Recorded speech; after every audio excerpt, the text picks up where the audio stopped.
सपा का एक कद्दावर विधायक रोने के लिए हुआ मजबूर। दूसरा कद्दावर सपा विधायक खिलखिलाकर मुस्कुरा रहा है। कभी खुशी कभी गम, सपा विधायकों पर सरकार का यही करम। सपा के दो कद्दावर विधायक, दोनों का अपना ही टशन है। दोनों अपने ही अंदाज में अपनी जगह पर अपना तेवर दिखाते हैं, लेकिन वक्त बदला तो दोनों की हैसियत सरकार के सामने बौनी होकर रह गई। दोनों ने बस एक साथ गलती कर दी। मुख्यमंत्री योगी आदित्यनाथ की सियासत से पंगा ले लिया। एक पर सरकार ने पहले नजरें तरेरी तो वो सलाखों के पीछे चले गए। दूसरे को अब अपने योग माया के फेरे में ले रहे हैं तो वो साष्टांग हो गए। उटपटांग तरीके से टकाटक फटाफट हाजिर जवाब सपा के ये विधायक बाबू बाबा के बोल के सामने भावुकता के समंदर की नुमाइश कर रहे हैं। दो तस्वीर है। पहली तस्वीर में कैराना से सपा विधायक नाहिद हसन है तो दूसरी तस्वीर में कानपुर से सपा विधायक इरफान सोलंकी है। दोनों का अपने अपने विधानसभा क्षेत्र में अपना ही टसन है, लेकिन सीएम योगी के राज में उनका टशन अब शायद उनके लिए बेगाना हो चुका है। टशन की ठसक फुसफुसाने भर के लिए रह चुका है। वैसे भी विधानसभा चुनाव के दौरान मुख्यमंत्री योगी आदित्यनाथ ने नाहिद को खुले तौर पर चेतावनी दी थी। कहा था कैराना से तमंचावादी पार्टी का प्रत्याशी नाहिद हसन धमकी दे रहा है, यानी अभी गर्मी शांत नहीं हुई है। मार्च के बाद गर्मी शांत हो जाएगी। योगी ने उस दौरान कहा था कि 10 मार्च के बाद ये लोग किसी थाने की चौखट पर बख्श दो की भीख मांगते हुए नजर आएंगे। तब से लेकर अब तक 10 महीने बीत गए। अब जाकर हाईकोर्ट से जमानत मिलने के बाद नाहिद हसन चित्रकूट जेल से रिहा हो गए। जेल से रिहा नाहिद हसन मुस्कुराते हुए बाहर निकले। जेल से छूटने पर सपा कार्यकर्ताओं ने खुशी का इजहार भी किया। नाहिद हसन गैंगस्टर एक्ट के तहत जेल में बंद थे। 15 जनवरी को गैंगस्टर एक्ट के मुकदमे में कैराना पुलिस ने नाहिद हसन को गिरफ्तार किया था। इसके बाद उन्हें एमपी एमएलए कोर्ट में पेश किया गया। कोर्ट ने विधायक को जमानत न देते हुए मुजफ्फरनगर जिला जेल में भेज दिया था। इसके बाद उन्हें चित्रकूट जेल में ट्रांसफर कर दिया गया।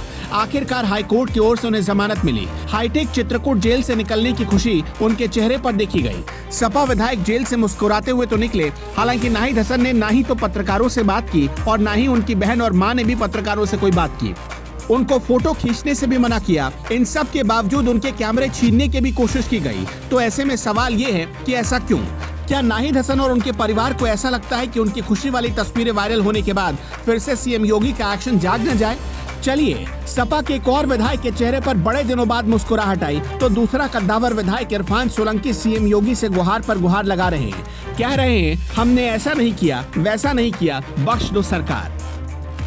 15-16 साल से मैं रोज शाम को 6 बजे से 10 बजे तक मेरे रजवी रोड के कार्यालय में बैठता हूँ। ये 90% कानपुर की जनता को मालूम है कि रोज शाम को मैं वहीं रहता हूँ।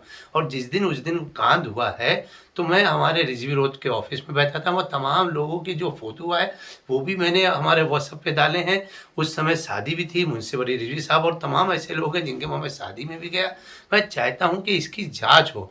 योगी जी, मैं आपसे अपील करता हूँ, आप हमारे प्रदेश के मुखिया हैं, आपने उस औरत की बात सुनी, आपने जांच के आदेश दिए, तो यहाँ पे जांच गलत हो रही है। अगर किसी ने इल्ज़ाम लगाया है, मैं आपके साथ विधानसभा का सदस्य हूँ, कम से कम आप मेरी भी बात सुनिए, इसकी सीबीआई जांच करवा लीजिए ताकि हकीकत सामने आ जाए। आज 10-15 दिन हो गए, जो भी दिन हो गए हैं, एक भी फोटो या एक भी ऐसी चीज़ सामने आई है जिससे ये साबित हो सके कि आपके सदन के साथी, आपके विधायक ने किसी महिला के आग लगा दी हो। मैं आपसे यही गुजारिश करता हूँ कि खुदा के लिए आप सब आइए, पूछिए और मेरे लिए, मेरे परिवार के लिए दुआ करिएगा कि अल्लाह ताला ने जो मुसीबत मेरे ऊपर डाली है, अल्लाह ताला मुझे उससे जल्दी से जल्दी निकाले। क्या पता वो दुआ आपकी हो जो मेरा मालिक सुन ले और मेरा बेड़ा पार हो जाए। इरफान सोलंकी जेल जाने के बाद से भावुक हैं। बेहद ही भावुक अंदाज में सीएम योगी से न्याय मांग रहे। वीडियो में खुद को निर्दोष बताते हुए सीएम योगी से मामले की निष्पक्ष जांच की मांग की। वीडियो में खुद को निर्दोष बताते हुए सीएम योगी से मामले की निष्पक्ष जांच की मांग की तो लोगों से उनके लिए दुआ करने की अपील भी की। इरफान सोलंकी आगजनी और फर्जी आधार कार्ड बनाने के मामले में जेल गए थे।